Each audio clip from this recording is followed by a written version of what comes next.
Welcome to our Friday football report. I'm Ramon Scott, and I'm joined by Adam Paul of EC Preps. Adam, well, we're getting down to the nitty gritty here. Just a couple of weeks left, but some great games this week. Week number 9. Let's take a look at them. Of course, it was the big one, huh? Well, was it all it was cracked up to be?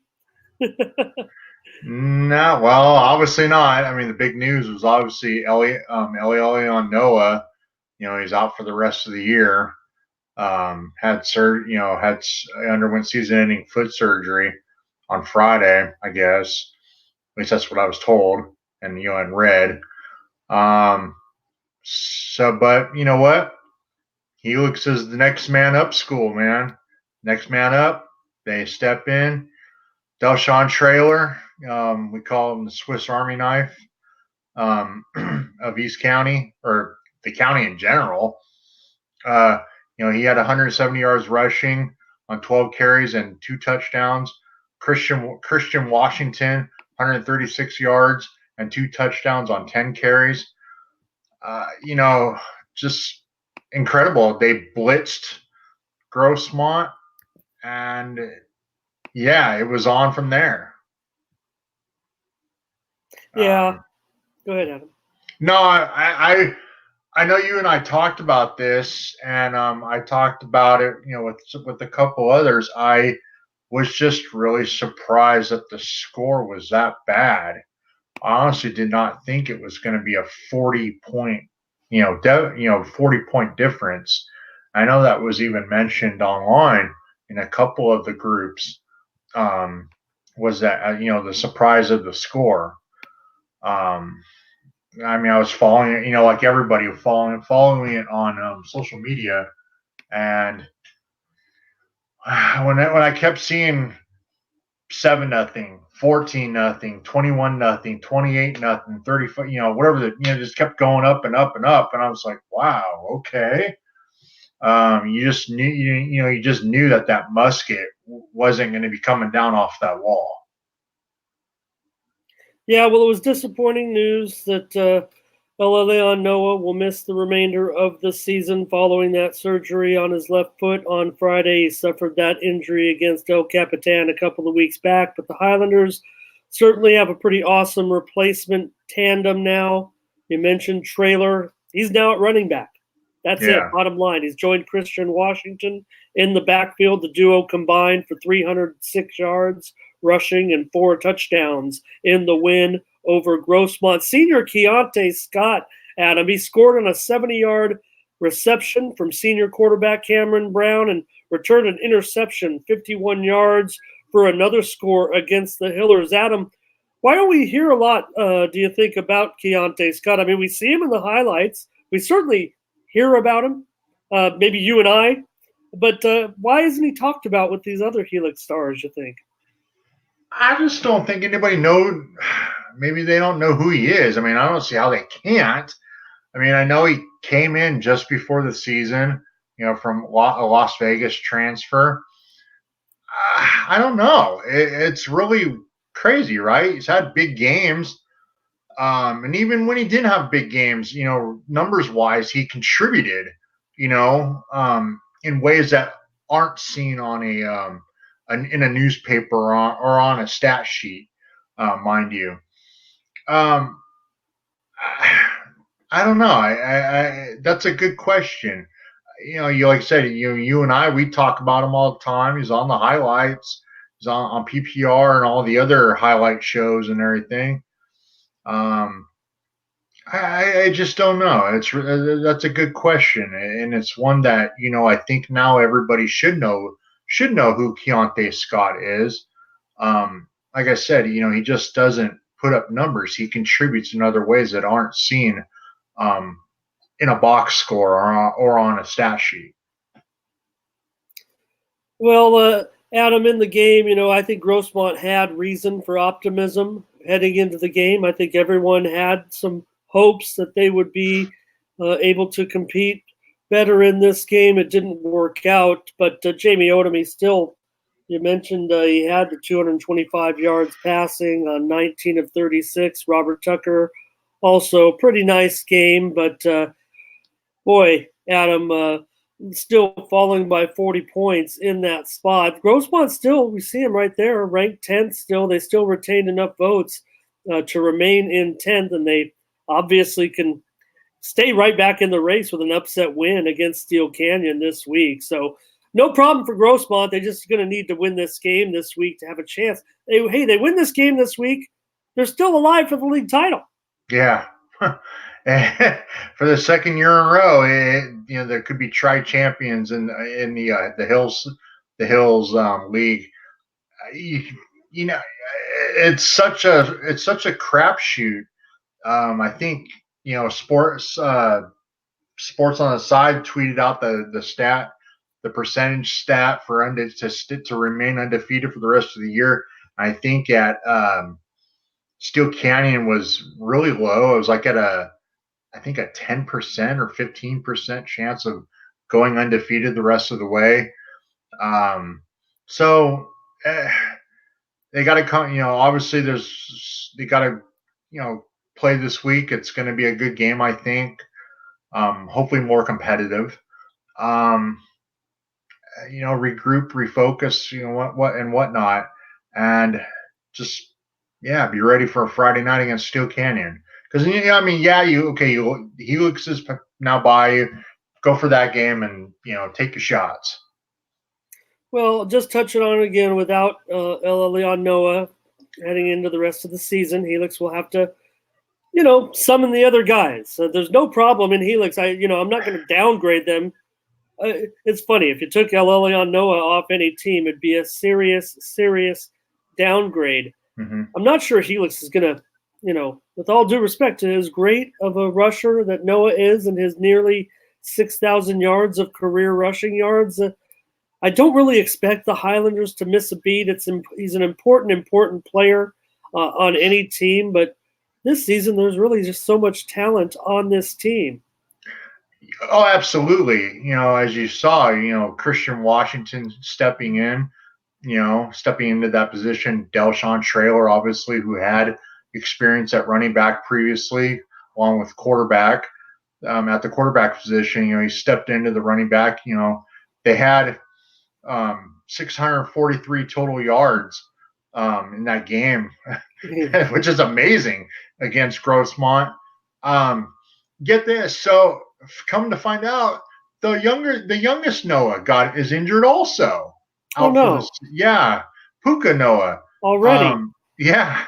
So it's just crazy that all three Noahs, the older brother Zeke at Boise, he's out for the rest of the year, I believe, or he got injured a couple weeks ago.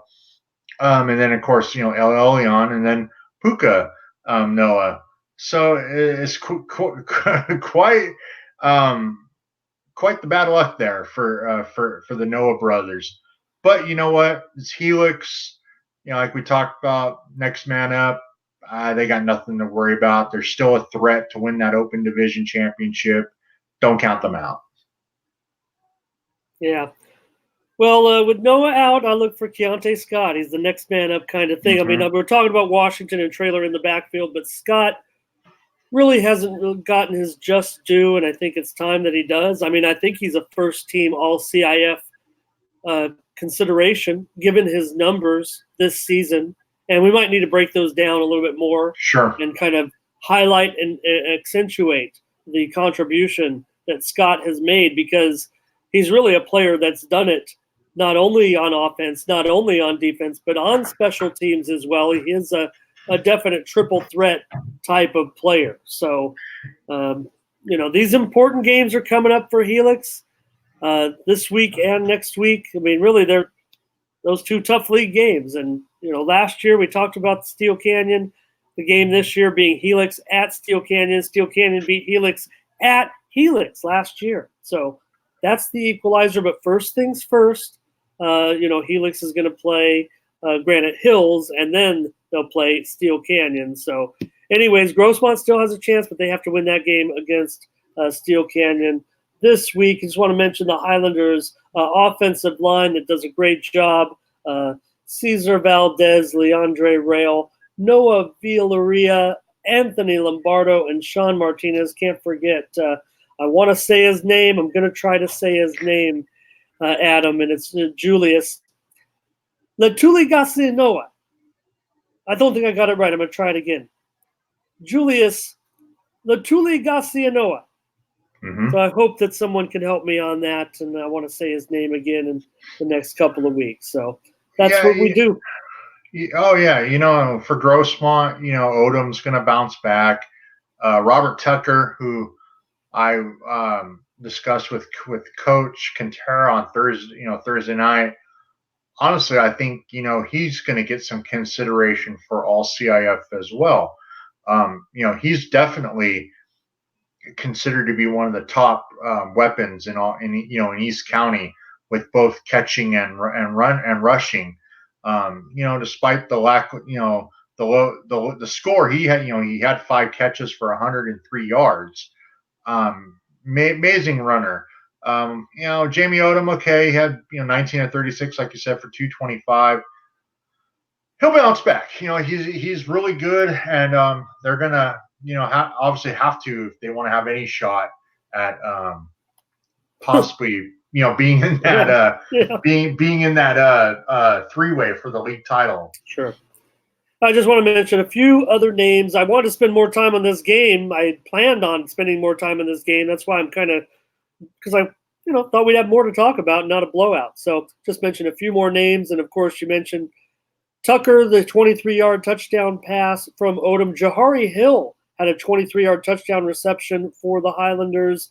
And also for Helix, Alejandro Van Holten had a 1-yard run to wrap up the scoring. So just want to get all these guys in there and get them get their name announced that they did a good job. Great job, guys. Let's move on, Adam, to the games that maybe were just a little bit, I don't want to say closer, maybe more interesting. I'm not saying you had a foreshadowing. I'm not saying that the Monte Vista Monarchs didn't pull off an upset. That certainly was an upset.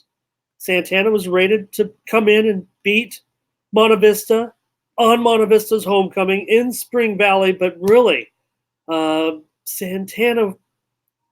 Vista dominated the game almost. Tell us, Adam.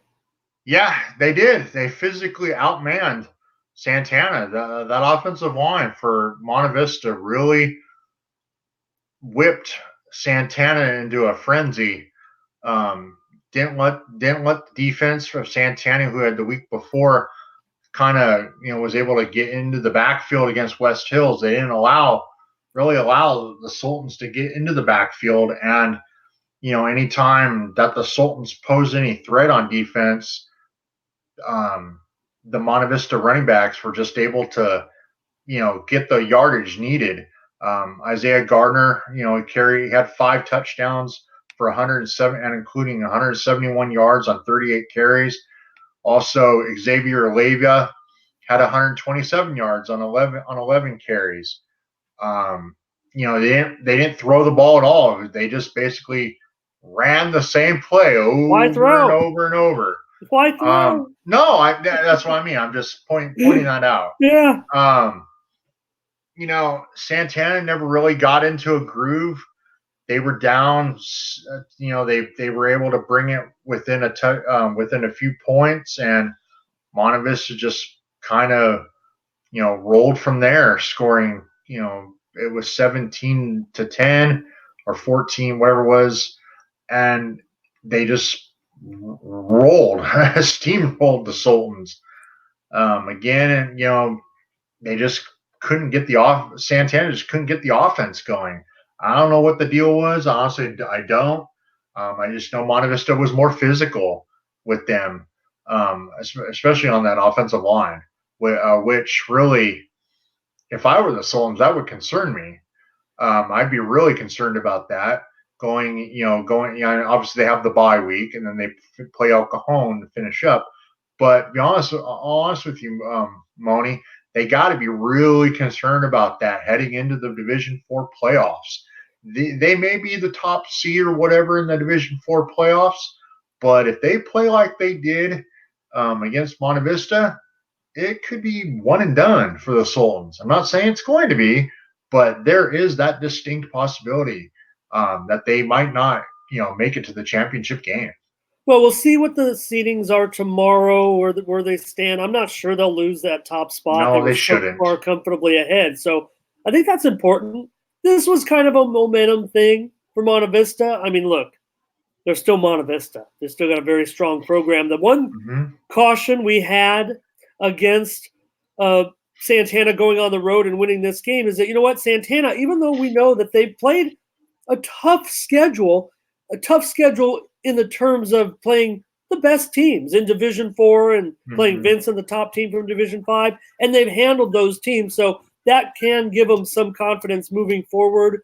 I know you're saying, hey, be careful, because that's not an area where you want to get dominated, but if they can go back and play that same kind of football, especially if they're at home in those playoff games, going to make a huge difference. But going into this game, you know what? Look, it was Monte Vista that was actually the team considered to move up to the Grossmont Hills League, not Valhalla, not El Cap. That's because they're in Division 2. If you go by the CIF, legacy ratings, the way they've been going the last couple of years, you had the 4 teams. We talked about it before, but it was official after we did our show last week that the split was made. I think it's already been talked about. You can talk about it if you want, but I'm just saying that Monte Vista is the Division 2 team in all of our teams in the Grossmont Conference, ahead of Valhalla, ahead of El Capitan, ahead of Santana, and all the other teams in the Grossmont Valley League. So this was going to be a tough game no matter what for Santana, because of the class of Monte Vista and how they have been not necessarily, because they're going to fall. Monte Vista might end up falling to Division 3. I think they might actually be able to salvage. I think they'll stay in Division 2, actually, now looking back on it, because they've gotten this little winning streak going. But I think that's the thing. Santana was playing up in this game. Yeah, but you know what, though? They had the weapons, the offensive weapons, and unfortunately, Monte Vista, just like I said, came out and manhandled them. I kind of figured this would have been like the semifinal game of 2016 at Monte Vista, which ended up being at Monte Vista because Monte Vista beat Santana that year in the regular season, where Santana won in the final minute, to go to the CIF championship game that year. I did not think it was going to be a 27-point game, or a blowout, in my opinion, of that type of proportion. I really honestly thought Santana was going to come out and be able to move a little bit easier than they did on Friday night against the Monarchs. Now with the loss, Monte Vista is obviously in the driver's seat for the league title again, but there's the scenario that is going to come into play is if West Hills beats Mount Miguel on Friday night, then that game between the Wolfpack and the Monarchs could decide a 3-way. Oh, yeah. With West Hills, Monte Vista, and Santana all sharing. It could happen now that, if you go back and look at what Casey Ash had to say, it's great I think, what did he say in the quote? It's great to be playing for something this late in the season, I think was his quote in the interview. So that's going to give the Wolfpack a little momentum these next weeks. They know that they're in playoff mode. They're playing for their playoff lives right now. I mean, I know they're I think they're down at the bottom of the thing. I don't know. Have you seen the latest playoff CIF rankings? I know they were down there, but if they, with their big win against Escondido, obviously if they win Friday night against Mount Miguel, and then, a huge win against Monte Vista, who's D2, as you said, that's going to be really big for them.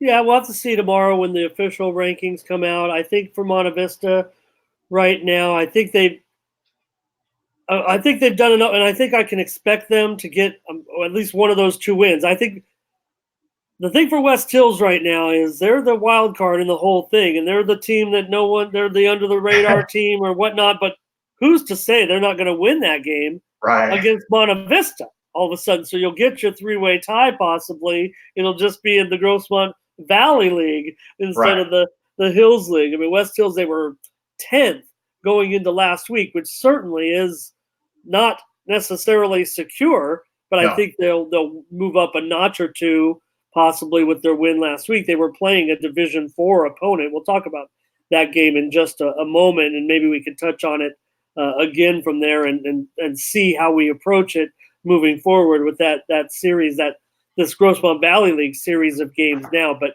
just to mention for Monta Vista, in the game against Santana, Gardner, the 5 touchdowns, you mentioned it. Just want to give a couple other shout-outs.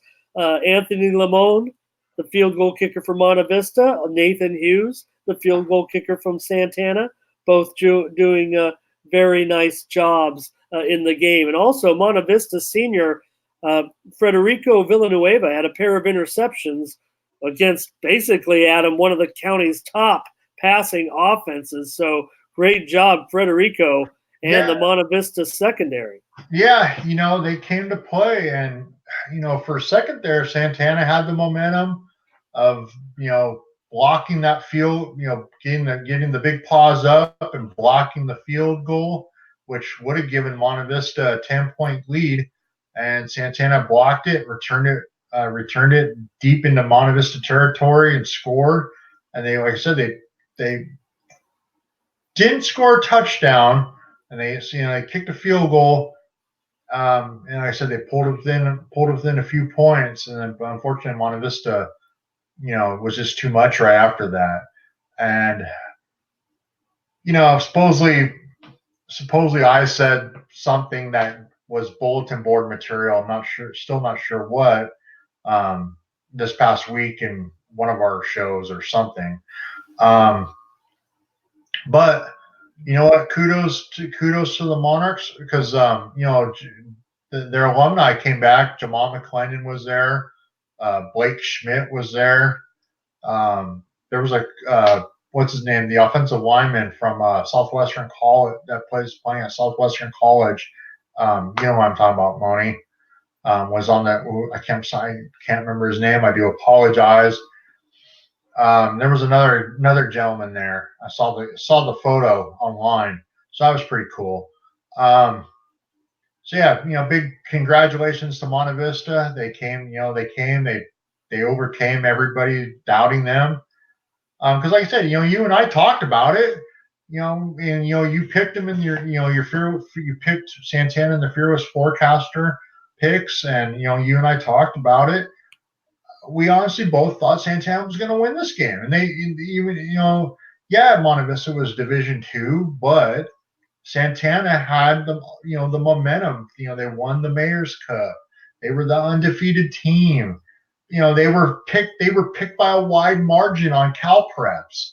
I think it was like a 30-point margin or something, some ridiculously high point margin.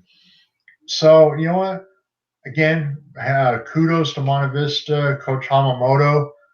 They out physically played Santana, and like I said, luckily Santana's got the week to get healthy, and then they'll finish up against El Cajon Valley, and then it's playoff time.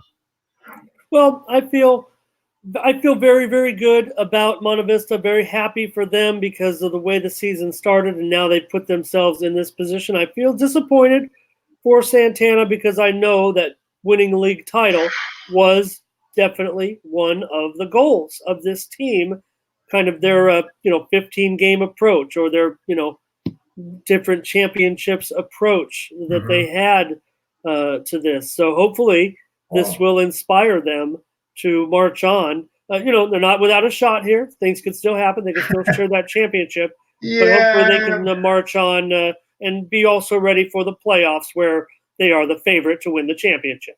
Yeah, you just don't want to, leave it into the hands of others that, needing help. But it is what it is, and they'll be one of the prohibitive favorites, to win the Division 4 championship. Monte Vista will be, with this win and moving on, they'll be not a favorite for Division Two, but they'll be a contender. I think. I know I wouldn't want to play them in the playoffs, especially at home, especially if Monte Vista's at home. Would not Yeah, want to play them. You talk about Jamon returning. I mean, he had to like what he saw from Gardner, because really it was just Monte Vista football. Gardner, actually, you take a look at his body of work and the yardage that he's racked up this year. We know Monte Vista's a, hardcore, 80, 90% running team. So, as long as you have a good back that can get it done, like Gardner, he's proven to be very, very durable. And in a game like this, where, look, I didn't mean to portray it as a all-out blowout, even though the score is a 4-touchdown blowout. I mean, it did come kind of late, but it just was a situation where, if Monte Vista is going to win in this type of fashion, it's because they out-physicaled them, right? Yes, indeed. Indeed. So that's what happened. I mean, Santana, they were in it early. Temple had the touchdown pass early. Like you said, the game was close. It had some excitement. It had a little bit of everything. Block kicks. They're running the ball back. Homecoming. So, yeah. So, all right. Well, I kind of wanted to, break it down a little more, but you did a great job there, and nothing you could do. We're just going to have to move on, and good luck to those teams in this next week, because Monte Vista, we know they're going to be playing the Braves. Santana, they got a week to stew on it before their season finale. So I don't think it'll be a rough and tumble week of practice. I think it's something where they just need to sit back and realize what just occurred, make sure it doesn't happen again. Absolutely. I went out to a game this week, and, well, it was a one-sided game, Steel Canyon over Valhalla, 49-7. And Steel Canyon, Adam, right now I've got Chance Johnson as my county special teams player of the year. He had 2 kick returns for touchdowns just a week after he had 2 punt returns for touchdowns. That's great. That kid's amazing. When you and I saw it in the opening game of the year with it, when he returned the long one against Eastlake. Why would you ever punt to the kid? I mean, seriously. He had the 2 kickoffs for the touchdowns, 78 and 84 yards.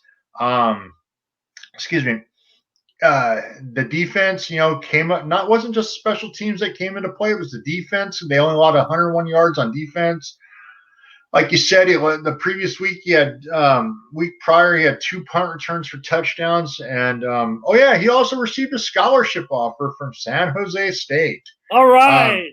So it's an exciting time for Mr. Johnson.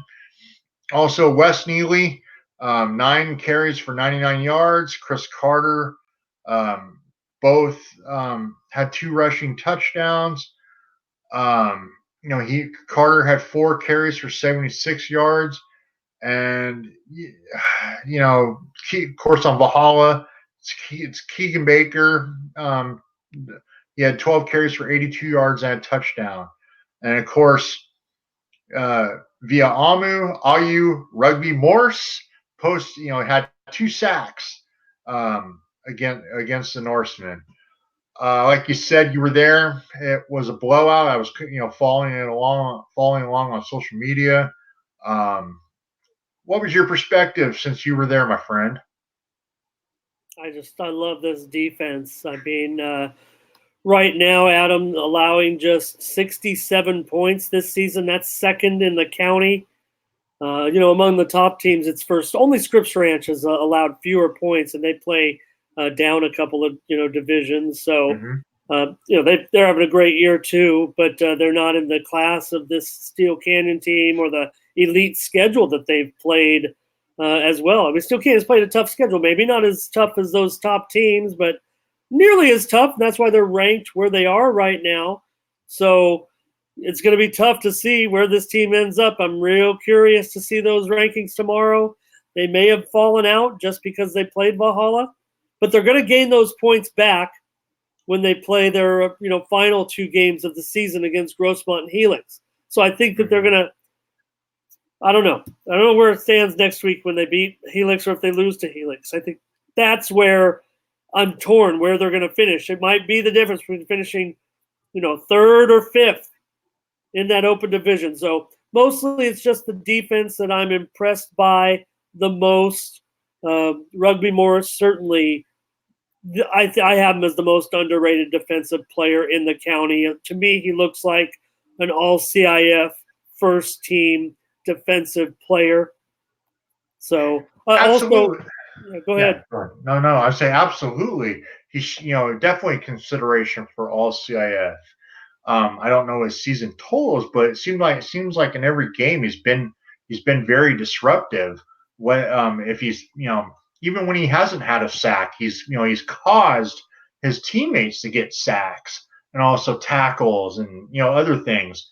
Like you said, firsthand witnessing that defense against Eastlake, they were fast.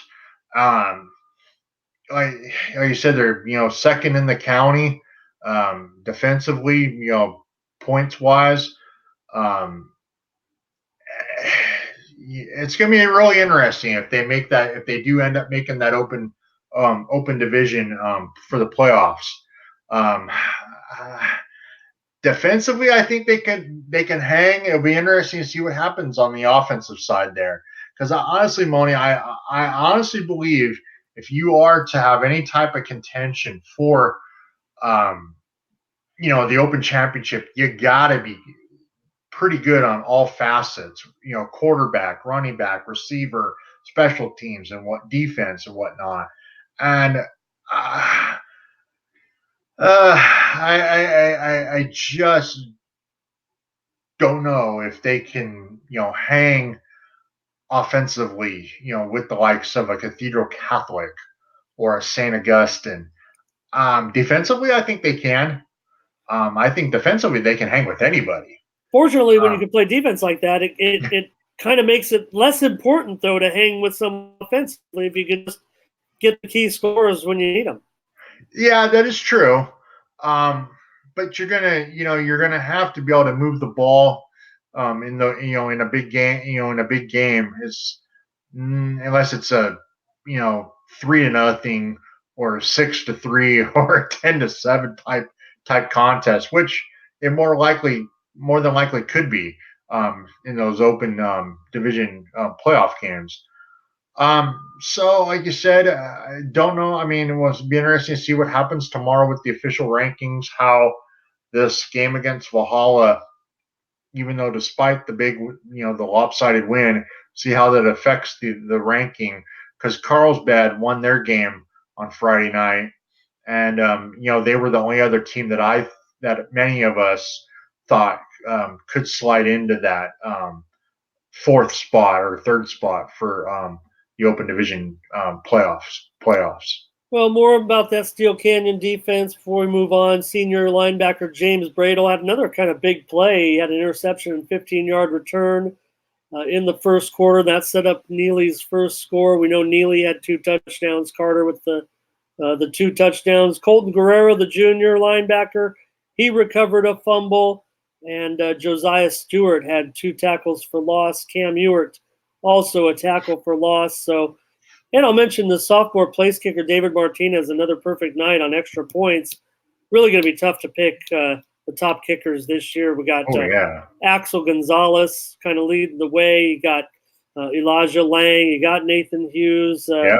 If I'm forgetting anybody, forgive me. I'm just kind of off the cuff at this moment. But we've had some pretty good kicking out here this year. So we'll mention for Valhalla, Keegan Baker, he did play in the game. He looked pretty good, but Steel Canyon just did a real nice job. In fact, Adam, I think Steel Canyon held Valhalla to just 100 yards or so of total offense. And I think Baker had like 80 yards of it on the ground. So also for Valhalla, Ryan Perot, an interception. Giovanni Alejo defended a pass for Valhalla. And Steel Canyon also got their other quarterback into the game early, Ilya Charismasi, and he looked pretty good as well. So kind of interchangeable parts, as good of a year as Jeremy Mendez-Gall has had, they also have a capable backup that's going to be looked upon in the future. So big game this week, Steel Canyon and Grossmont. Do not look past Grossmont right now at all. These guys, we've seen some wild games in the past. And don't forget, after some of those crazy games that these teams played, Grossmont put a couple of beatdowns on the Cougars in back-to-back seasons, or back-to-back games, I think it was. So, it's definitely not beyond Grossmont here to kind of bounce back from that game against Helix and give them a battle. I mean, the game's going to be at Grossmont, so I don't think the Cougars are ever going to be in a look-ahead situation because of their coaching staff. I think they'll have a better chance to keep them focused. I do want to mention, Adam, though, unfortunately, for the Cougars, we talk about all their parts and how good they are and, needing every one of them, but senior running back and linebacker Junior Akintunde will miss the remainder of the season with a knee injury. So they do have lots of talent to make up for that, but when you're a Steel Canyon team, I kind of said Noah, they can replace him, and I never kind of really want to say replace Aleleon Noah. You can't do that, but Helix has so many parts. Steel Canyon also has a lot of parts, but I think that this injury to Akintunde is a more impactful injury on the Cougars than Noah's injury is on the Highlanders. Does that make any sense? Yeah, because he was kind of the linchpin for the defense. Akintunde was for the Cougars. If that's what you're, referring, how you're referring it to, they do have a lot of, good talent on that defense. But he was really kind of their field general, I guess, if you want to put it. Yeah, and Adam, this week when the Cougars play the Hillers, I mean, the Hillers are fighting for a top 4 seed in Division I at this point now, after that loss. No big deal. Still going to get a top 4 seed probably. I don't know if they lose the next game. They might fall out of it, but it's funny because if they end up winning this game against Steel Canyon, the Cougars might end up dropping to Division I as well. And who knows where these teams are going to end up right? They're going to end up right next to each other, in Division I as like a number 2 and number 3 seed in the playoffs, and could be, on a collision course in the Division I playoffs somewhere down the line, in the finals or semifinals or something. So it's kind of funny how it's working out, but and interesting nonetheless. Yeah, definitely is. It could be almost reminiscent of the last couple of years with Steel Canyon and Granite Hills, even. If Steel Canyon falls out of that open division, back into Division I, they could, possibly face rival, league foe Granite Hills as well. So it's going to be interesting to see what happens if Grossmont does pull out the victory on Friday night against the Cougars. And it was to say that there's a 3-way tie for the Grossmont Hills League, as there was last year for the second year in a row.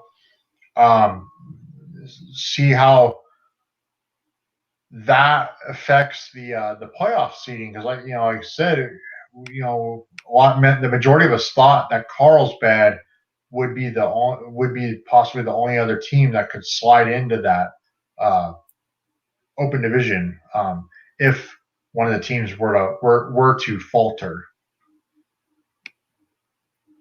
Adam, generations of El Capitan Vaqueros made their way to Lakeside on Friday night for a tremendous event and a tremendous occasion, the 60th anniversary of El Capitan High School, and, well, I guess the 59th homecoming, but that doesn't matter. This is 60 years, right? Can't have a homecoming on your first year, I don't think. But no matter the case, this was 60 years and a huge crowd, a huge to-do. If Ron Berner needed one game, if he wanted to get one game this season, and we want to get more games, but coming in a winless season, the Granite Hills Eagles were, I want to say they were ripe for the taking, right? I mean, they were kind of walking into a buzzsaw in a way. They were the favored team. They were favored considerably to win this game over El Capitan. You and me, we kind of cautioned against it because of this scenario, but now I tell you what, I mean, that was a crucial win for El Capitan. You know what, Adam? They're right back in the playoff hunt at 1-7. That tough schedule has kind of benefited them in a way. They got the big win at home over Granite Hills. Tell us about it. Yeah, I was following along on social media, and I was getting texts from Ron Berner Jr. He was keeping me updated, and I was like, wow. And and then they, obviously held on 25-23. They were up 25-16. Excuse me, late in the fourth, El Cap was. I'd gone when I was talking about the games on Thursday night on FM 93.7 The Fan with Coach Quintera. This was one of the games that I talked about, and I said that this game could, like you and I did, cautioned that El Cap could pull out the victory just because they needed the win. Where on the schedule were they going to pick up a win? To better, for playoffs. I mean, they're this win obviously bolts them right back into that playoff consideration for Division III. I mean, it'll be very interesting to see what happens tomorrow when the official rankings come out. They're obviously going to have to continue the momentum with their game against Valhalla on Friday night, but this game was huge for the Vaqueros. Granite Hills, 0-3 in league. First time in a couple years they've lost three games in a row. You got to be concerned if you're the Eagles. In my opinion, a little bit. It's come out, I don't know if they came out flat or what, but Wickhauser, he was 9 of 11 for 157 yards and a touchdown. Ran 12 times for almost 100 yards and another touchdown. Am I reading this right? He also had 14 tackles. Is that right? No, that can't be right. Anyways, yeah, I don't know. I mean, I don't know. Yeah, they had a list on the UT that he posted that he posted 14 tackles. I'm like, I didn't think he played defense, but Savion Yokley caught 4 catches for 115 yards, and he had 2 interceptions. According to what the notables said on the UT. It was huge. 60th anniversary in front of a big crowd. All the alumni. Brad Cagle was there, I know. Brad Cagle, who had led them, to their, to the CIF championship in 2014. Hats off to Coach Berner and his staff. That's a game. Awesome victory.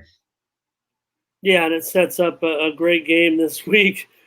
El Capitan goes on to play Valhalla this week. So, Adam, I think with the fact that they were 14th in Division III last week, they played a Division I team, I would think that would be enough right now to catapult them inside the top 12 in Division III. Now, we will see tomorrow what those ratings say, but I think that will be enough because if anybody looks at it, you and I do, you go on the CIF website. If anybody doesn't know how some of these things that we talk about every week, and they're like, hey, what are these guys talking about these ratings all the time? I mean, they're just, making it up, or they, it's right there on the CIF website. You can go right to power ratings. They post it on Tuesday. Every coach knows, every player can go on, know exactly where they stand. So even though we kind of make fun of the secret formula, we know what going into the week, kind of what you need to do. And El Cap, all they needed to do was win.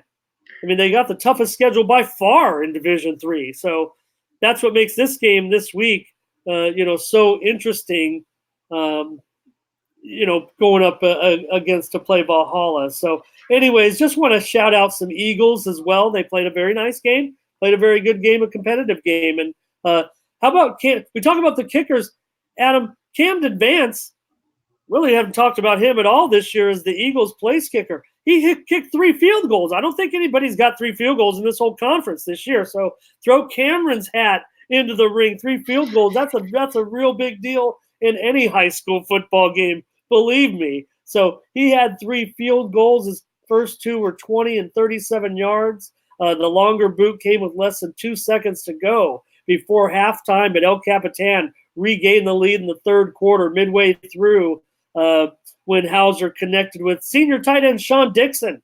Caught the ball right there, fell down in the front of the end zone. That gave the Vaqueros a 12-6 lead. Then Vance came back with his third field goal, and it was 12-9. Then Justice McComb hit Matthew Keeley. It was a 65-yard score down the middle of the field. They got behind the Vaqueros secondary. That's the El Cap defense we didn't want to see, reminiscent of what's happened in some of the games earlier this season. But then Hauser had the 13-yard touchdown run with 3:14 to go in the third quarter. El Capitan was back in front. And in the fourth quarter, the Vaqueros extended their lead. Xavier Pierce scored on a 13-yard run with under 4 minutes to go in the game, and McComb added a 22-yard touchdown run. Want to add Donnie Green, 82 yards on the ground for El Cap. And senior Tim Almond gets his first shout-out on the show this season. He had 8 tackles. And, well, Adam, Vaqueros moved into 4th place. There you go. Yeah, it's, again, they're playing for their – this is basically – is their playoffs. And, like I said, to Coach Quintero on Thursday night, I thought there was the possibility that Granite could lose this game because of the way, El Cap had been playing, earlier in the year. They put up points, and, we're in those shootouts on the wrong end, on the losing end. But, homecoming, that's always the extra incentive right there. You want to play well in front of your crowd and your alumni, obviously. Secondly, like I said, this was the beginning of their playoffs. They had to have this game, because if they didn't, their season, I'm sorry, was over, in my honest opinion. Yeah. Now, just saying, because Kearney was in front of them at 12, and I forgot who was, because like I said, they were at number 14 and 13. Mount Carmel was number 13, I believe. Yeah. And they weren't, El Cap wasn't too far behind them. Yeah, and for Valhalla, so they were in 7th. They'll go down a little bit just because they lost, but again, they're a team that, they're playing a Division I team. So I don't know how far down they would go. It could be a situation where if El Cap wins this game against Valhalla this week, Valhalla will El Cap will make the playoffs, I think, for sure. But Valhalla still might be in, even if they lose this game to El Cap, because I think they might have made enough noise. They don't want to chance it. Believe me, Valhalla, you need to go out and win this game. Okay, right. You're at home against El Cap. Adam, if we had to kind of pick, we've had some tough games. We're not here to pick games, but I don't know if you could tell me right now who's going to win that game, Valhalla and El Cap this week. It kind of looks like a toss-up. I guess you're supposed Valhalla expected to win, but I think it's going to be a close game. I do too. I honestly think it's going to be a close game. Toss-up. The home field advantage, obviously, to Valhalla. So that's, worth a couple points right there. But the momentum all on the Vaqueros side. Yeah. And they won last year 42-21, Adam. And you remember that game, Keegan Baker had 362 yards rushing. Yeah. So, we'll see what this game has in store this week. It's, it's kind of funny, Adam, if you think about it, right? Here we are talking about just 1 week after the realignment of the Valley League and the Hills League, right?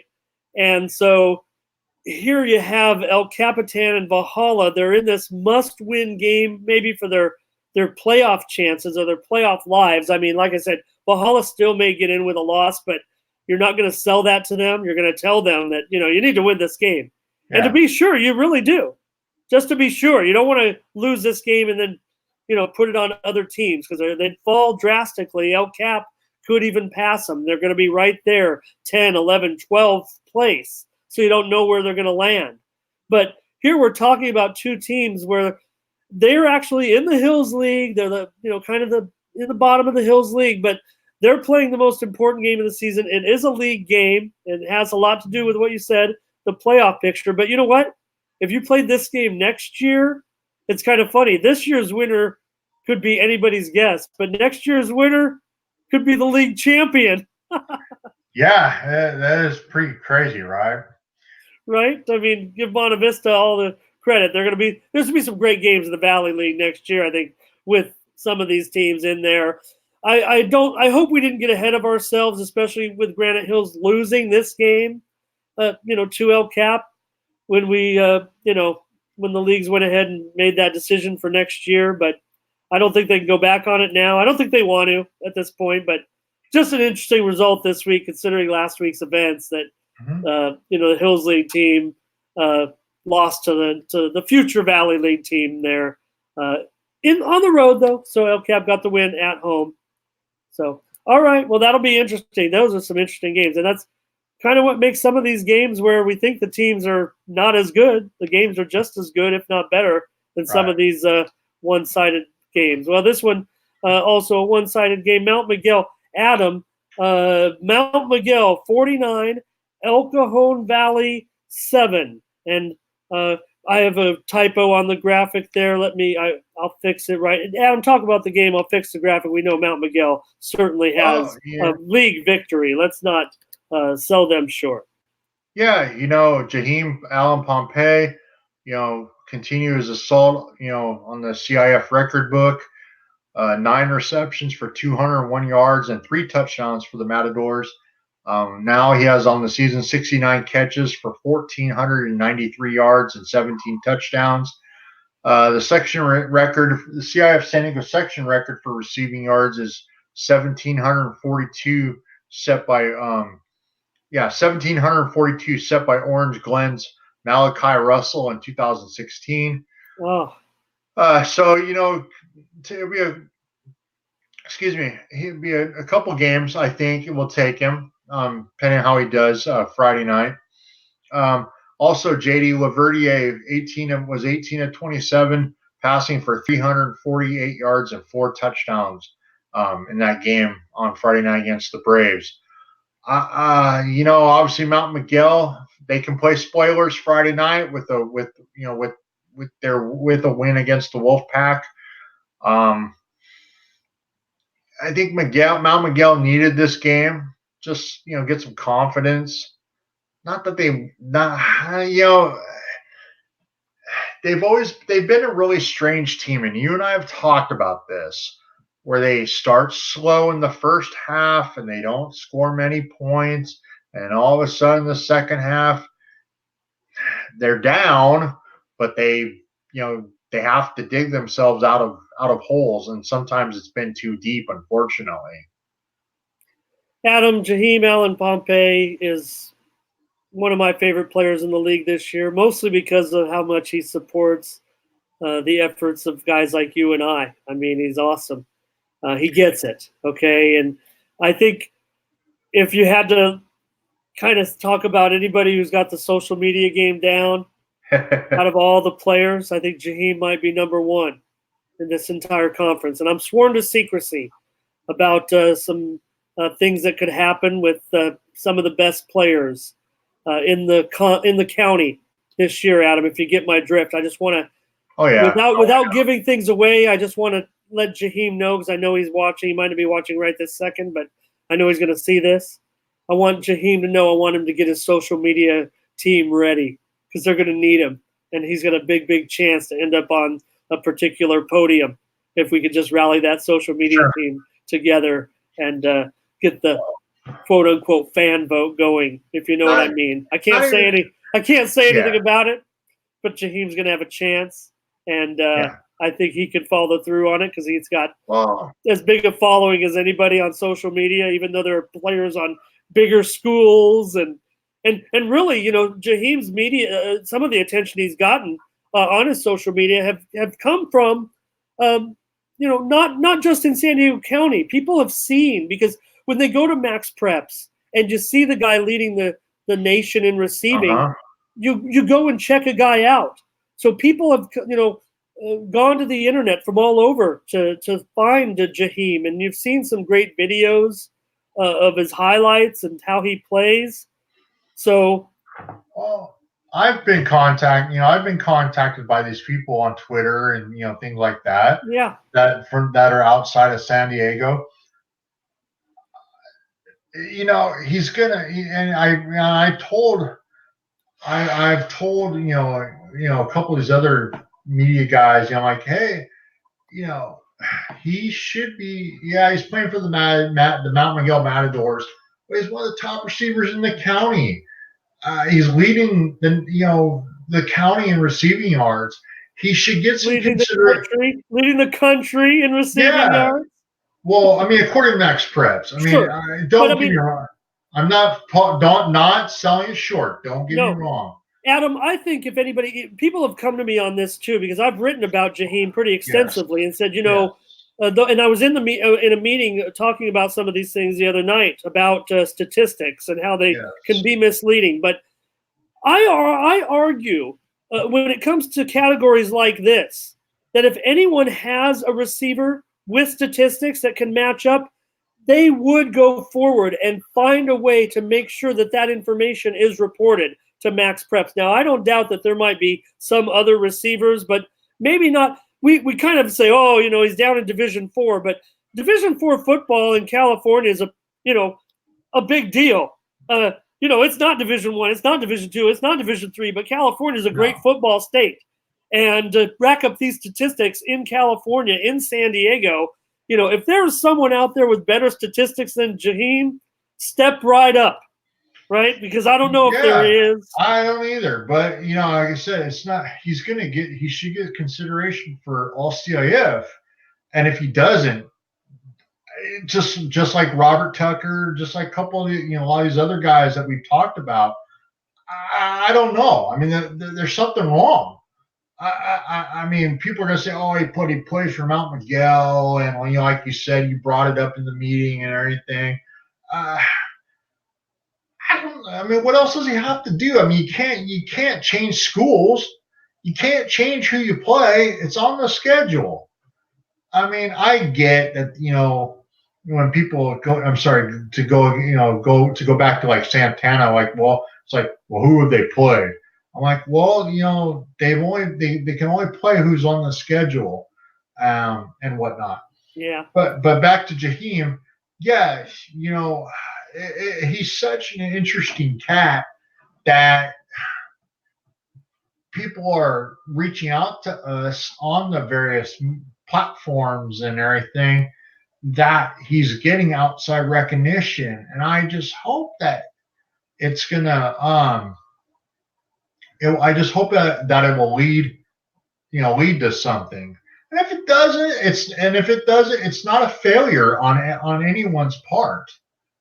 Like I said, I think when you and I, when we go sit in that meeting for all CIF, he's going to get some consideration, and he's being talked about now by Mr. Top Dog. So, he puts up the number. He quietly puts up those numbers every single week. And I honestly think he's going to break that record set by Malachi Russell from a couple years ago. Well, it's going to take a couple games, but he's going to do it.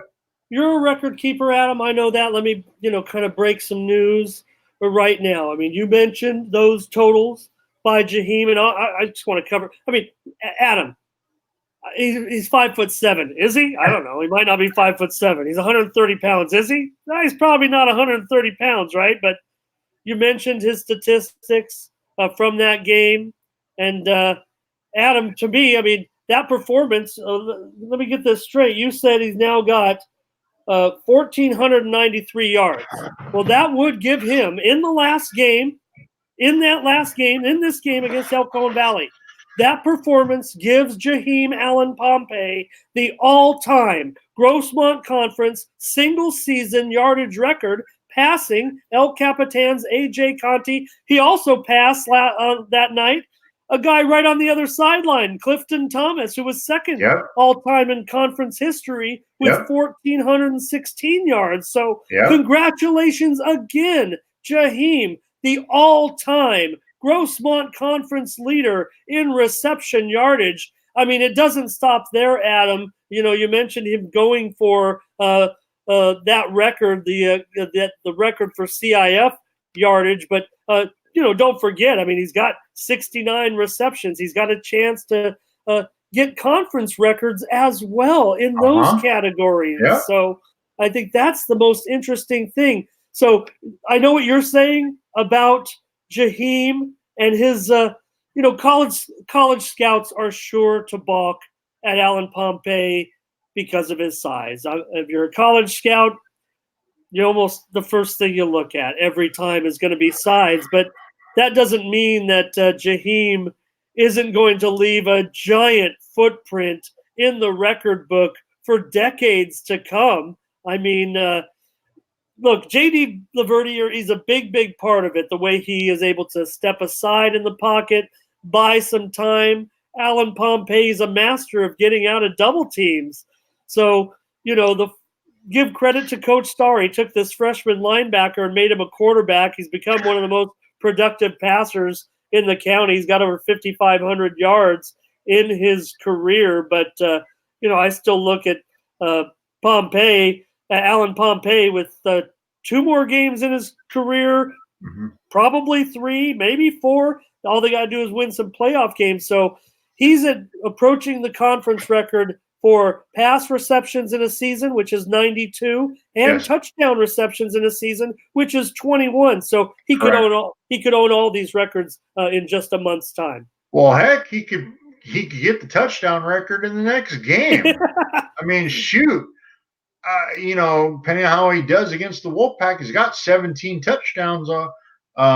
You know, so far this year, he could tie it. I mean, but it's not just his size that is really intriguing. It's his speed, and speed kills, man.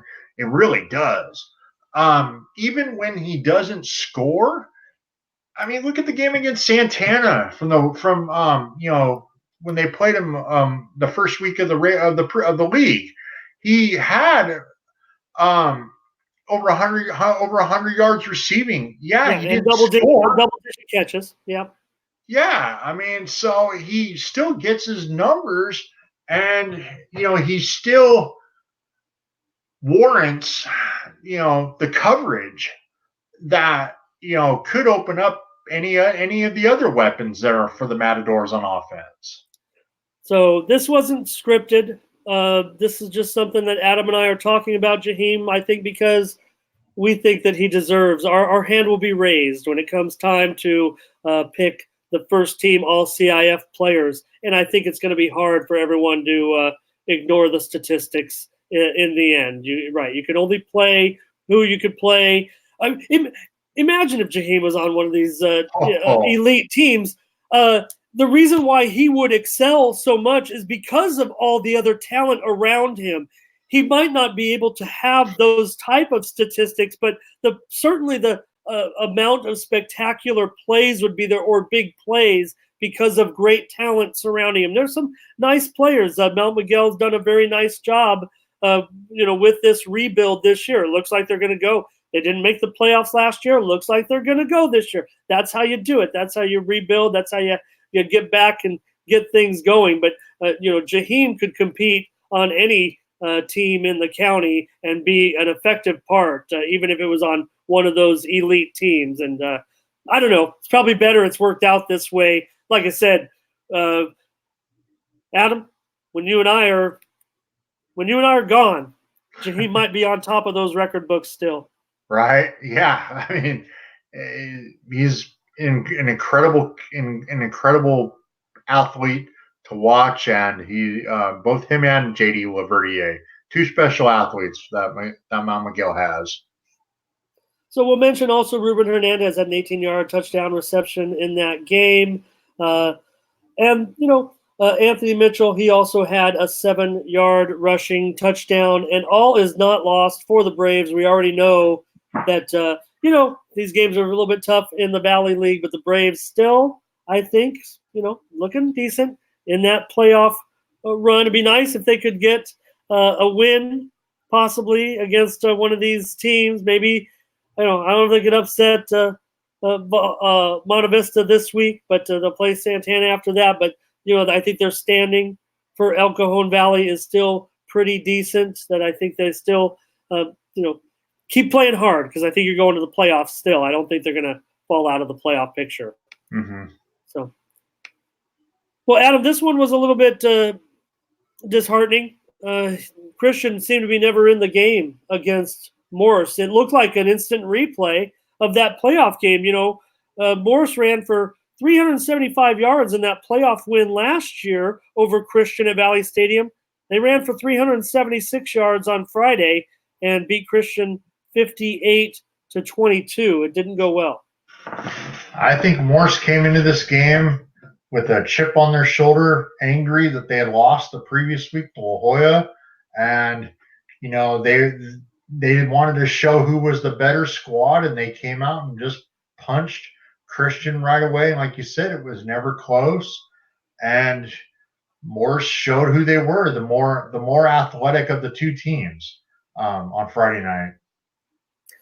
Yeah, and it was the Patriots' homecoming as well.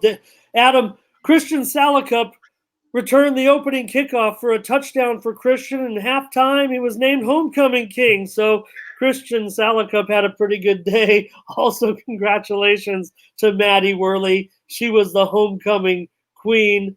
A lot of people came out for the game for homecoming for Christian. It's always a real big deal, and they were a close game early. But, man, the Tigers, they just ran all over Christian. Christian did have some bright spots towards the end of the game. Third quarter with under 5 minutes to go, Gabe Krug rushed in for a touchdown, a successful 2-point conversion. They got to within 44-15. They also got within the final margin when Krug ran in a 2-yard touchdown. But this week, Adam, Christian's going to go up to take on a tough Fernley, Nevada team. Don't know too much about them, but they're a team that runs about maybe 80 or 90% of the time. So they're going up against another running team. They're going to have to shore it up this week. Yeah, Christian, they played pretty well against those out-of-town teams, usually, as they have the last couple years. Like you said, I don't know too much about him either, other than the fact, just kind of briefly, looking at the numbers. They're running. So it looked like they were a run heavy team, like Morse. See how the travel affects the Patriots. That's always something you have to take into consideration as well. So that's going to be interesting to see what happens with that one. Yeah. Good luck to them this week, and they've scheduled a tough game. Give them credit for that. That Fernley team is they've won 5 straight, and they're the number 2 rated team in the Nevada Division 3A ranking. So, kind of not an evenly matched game. I think Fernley is expected maybe to win that game, but Christian, they're not out of it yet. Obviously, they still have a big chance to share possibly the title in the Eastern League. So all is not lost. Just a disappointing game there, especially moving forward. I hated to see that. Morris run all over them. I was kind of afraid of that. And, we'll see what happens there. So, Adam, this was an exciting game. West Hills defeating Escondido, an important game for West Hills. It was more than just a non-league game towards the end of the season. We talked about West Hills back in the league race because of what happened this week. And, boy, they're going to get some confidence after this thrilling game. Yeah, tied 7-7, obviously late in the game. And Cole Klingerman, again, had 2 interceptions, including one return for a touchdown for West Hills. Brendan Green rushed only 3 times, but he had 110 yards and recorded an interception, and also recovered a fumble for the Wolfpack.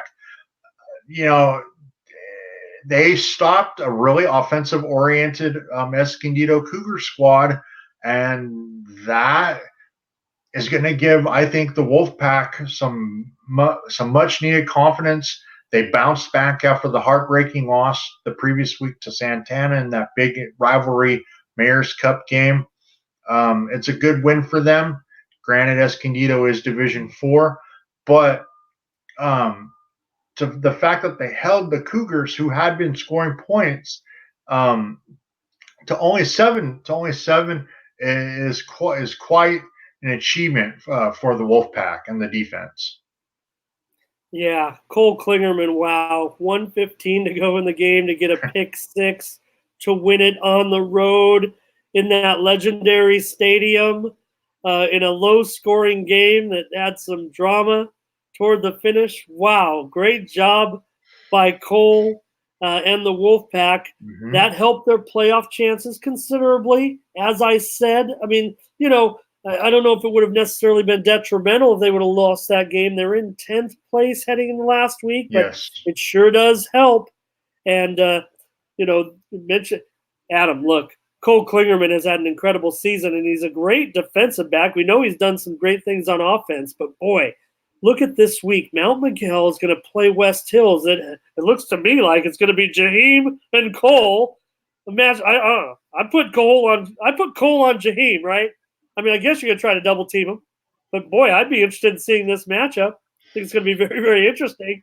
Yeah, it's going to be really interesting. You know, like you said, like we were talking earlier about Jaheim. You know,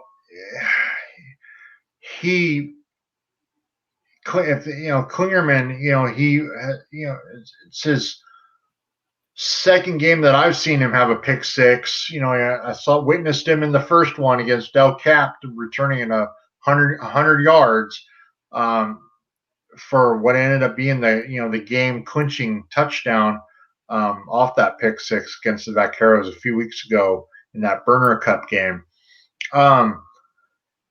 He's such an integral part of that defense, and plays some good offense too. He can catch. I honestly think the Wolfpack, they're obviously in playoff mode, and they still have a chance to win the league title, or to at least a share of the league title. If they win Friday night against the Matadors, that will set up the big game against Monte Vista. Mind you, this time it's in Santee at West Hills this year.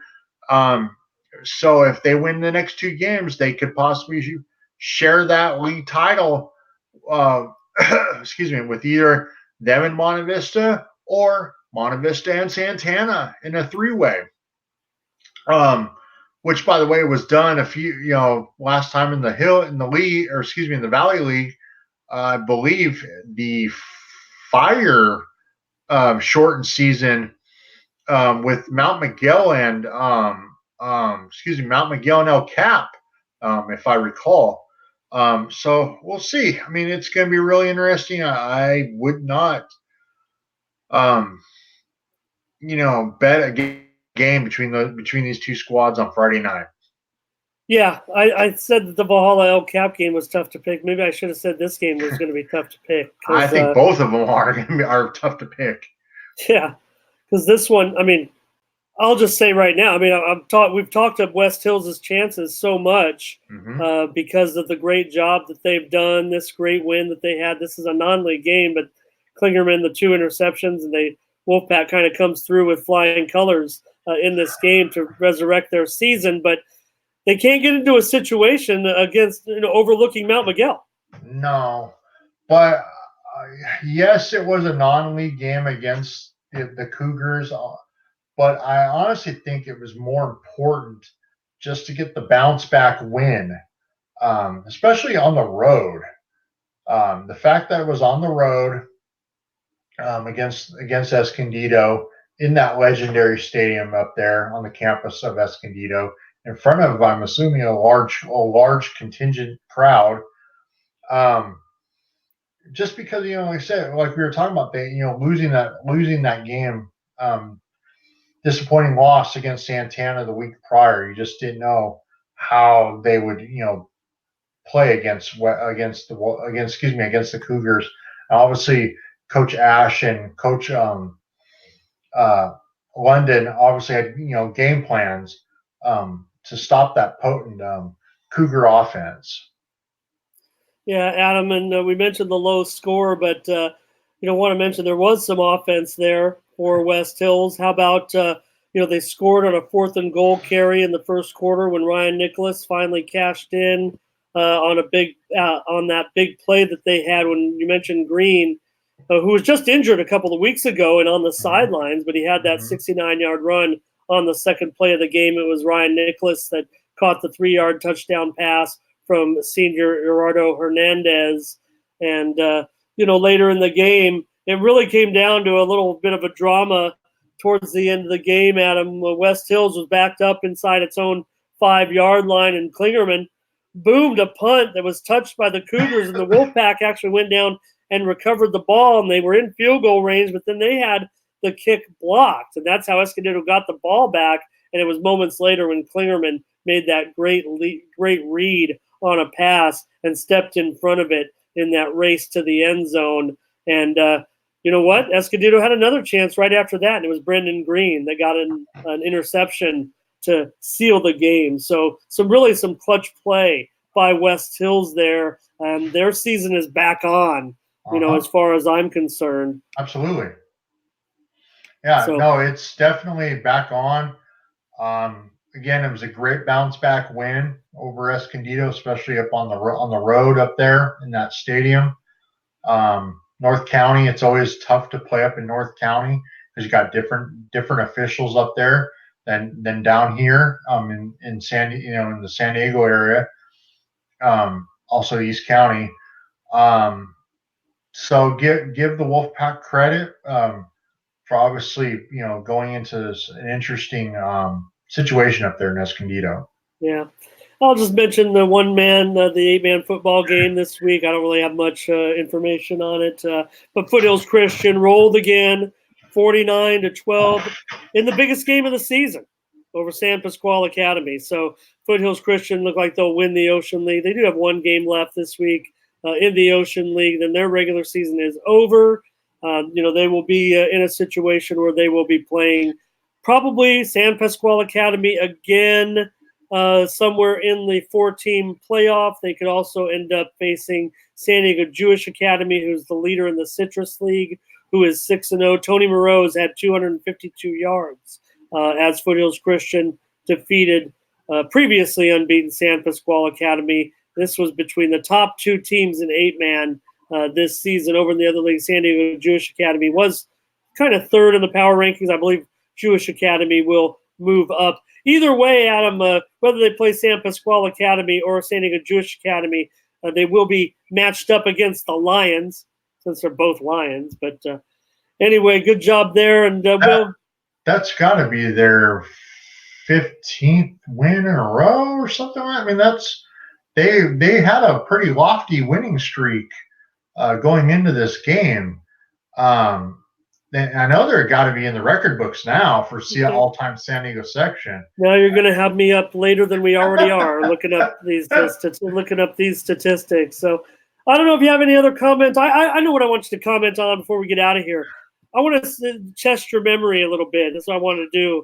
I want to see if you could describe to me exactly what happened on that Helix Highlander touchdown. Can you, off the top of your head, without looking at it, can you describe to me? I'll help you. Describe to me the play of the year by the Highlanders. Okay, here we have it. Cameron Brown, he's back to pass, right? It looks like it's a Hail Mary to me. It looks like he's actually going to throw. Now, maybe the instruction was to run the receivers on the Hail Mary route and then Brown take off running. But what good is that going to do? The clock was up. So if you look at the receivers on the left side of the video, they all are on a Hail Mary route. They all head down there. But the pocket collapses kind of early. And so Brown takes off running, and the pocket and the players, they kind of follow. The Grossman players obviously trying to tackle him. Helix players are trying to block. But then the other Helix players kind of realize what's going on. Delshawn comes back to meet the play, gets the pass to you. Just interrupt me if I get this wrong. He gets the ball from Brown, and Delshawn thinks he's going to take off left but can't. So he goes running back to the middle of the field and ends up tossing the ball back to Cameron. And now Cameron is scrambling around, but all the way down on the Hail Mary route, Keyshawn has come back down. Scott has come back to the play and actually had the wherewithal. He's coherent enough to know he has to get behind this ball and take that lateral. And Cameron throws him this weird left-handed pitch. Looks like a bad pass by a guy who's got inserted at quarterback in the beginning of the season.